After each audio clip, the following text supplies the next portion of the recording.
Kafanı tartma, abiler estirir ortamı takma. Kafanı tartma, abiler estirir ortamı takma. Ritimde dans et hemen bir patla, olay çıkar sana takalım tasma.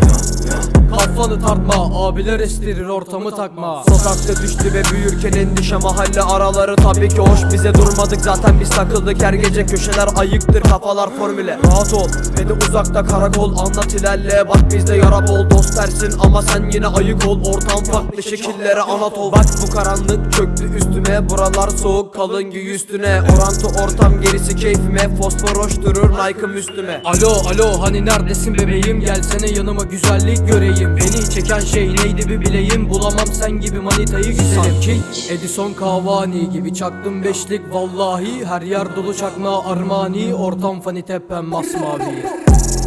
Kafanı tartma, abiler estirir ortamı takma. Kafanı tartma, abiler estirir ortamı takma. Ritimde dans et hemen bir patla, olay çıkar sana takalım tasma. Kafanı tartma, abiler estirir ortamı takma.